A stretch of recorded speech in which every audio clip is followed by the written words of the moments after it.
और अमीर लोगों को इनकी फाइट देखना बहुत पसंद है। यही कारण है कि अमीर लोग इन पे पैसे भी लगाते हैं और अब ये पूरा एरिना एक गैम्बलिंग का अड्डा बन गया है। लेकिन एक रात एक बहुत अजीब चीज हुई जब एक प्लेयर अपने कंटेनमेंट सेल में से बाहर आता है और बाहर आने के बाद वो सबसे पहले उसी साइंटिस्ट को मार देता है जो कि उस पर नजर रख रहा था। और फिर बाहर सबके सामने आ जाने के बाद ये प्लेयर दूसरे प्लेयर से लड़ता नहीं है बल्कि उसको ये बोलता है कि यहाँ पे जितने भी लोग हैं उन सबकी जान ले लो। दूसरा प्लेयर उसकी बात सुनता भी है और वहाँ पे जितने भी अमीर लोग थे उन सबकी जान ले ली जाती है। इस हादसे के बाद कम से कम 13 प्लेयर्स इस जगह से भाग जाते हैं और नॉर्मल ह्यूमंस के बीच में जाकर के छुप जाते हैं। और इसी हादसे के दौरान हम एक साइंटिस्ट को देखते हैं जिसका नाम होता है कंजाकी, जो कि एक बच्चे को लेकर के यहाँ से भाग रहा था। उसका बॉस उसको रोकता तो है लेकिन वो रुकता नहीं। तो देखा जाए तो ये बच्चा इस दुनिया में एग्जिस्ट नहीं करना चाहिए था, क्योंकि अमागी कॉर्पोरेशन ने इन प्लेयर्स को बनाया था एंटरटेनमेंट के लिए। लेकिन यहाँ के साइंटिस्ट को ये बात भी पता थी कि किसी दिन ऐसा हो सकता है कि सारे प्लेयर्स बेकाबू हो जाएं। यही कारण है कि उन लोगों ने एक ऐसा वेपन भी बनाया था जो कि इन सभी प्लेयर्स को खत्म कर सकता है और इसको नाम दिया गया था जेट। और ये वेपन कोई और नहीं बल्कि वही छोटा बच्चा है जिसको कंजाकी अपने साथ लेकर के भाग गया था, क्योंकि कंजाकी का ऐसा मानना है कि इस बच्चे को भी नॉर्मल ह्यूमन की तरह जीने का पूरा हक है। और फिर आगे चल करके कंजाकी ने उसको अपने बच्चे की ही तरह पाला और उसको नाम दिया जिन। और कहीं ये दोनों पकड़े ना जाए इसलिए कंजाकी ने स्लम एरिया में रहने का फैसला किया। लेकिन अमागी कॉर्पोरेशन के जितने भी लोग हैं वो अभी भी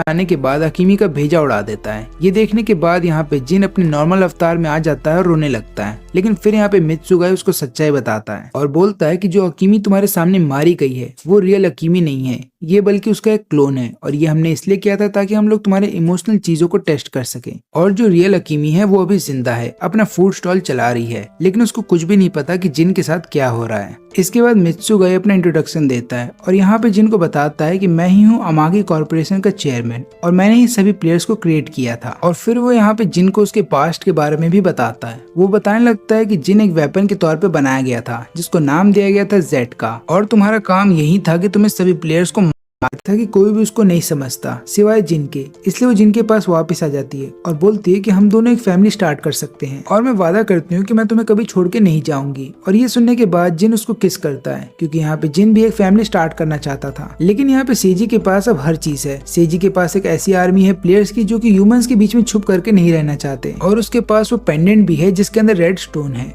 यहाँ पे सेजी का प्लान ये था कि वो प्लेयर्स के बारे में पूरी दुनिया को बता देगा ताकि वो पूरी दुनिया को बदल सके और पूरी दुनिया के ऊपर अपना कंट्रोल बना सके। लेकिन फिर एक दिन इवल कम्युनिटी के जो मास्टर होते हैं वो यहाँ पे जिन से कांटेक्ट करते हैं और उसको मिलने के लिए बुलाते हैं एक जगह पे। और वो यहाँ पे जिन को बताते हैं कि हमें कैसे भी करके सेजी को रोकना होगा। और यहाँ पे जिन भी इसके लिए मान जाता है क्योंकि उसको पता है कि सेजी को कैसे भी करके रोकना होगा इससे पहले कि वो पूरी दुनिया को ही खत्म कर दे। लेकिन यहाँ पे कुगा पूल के साइड में खड़ा था और यहाँ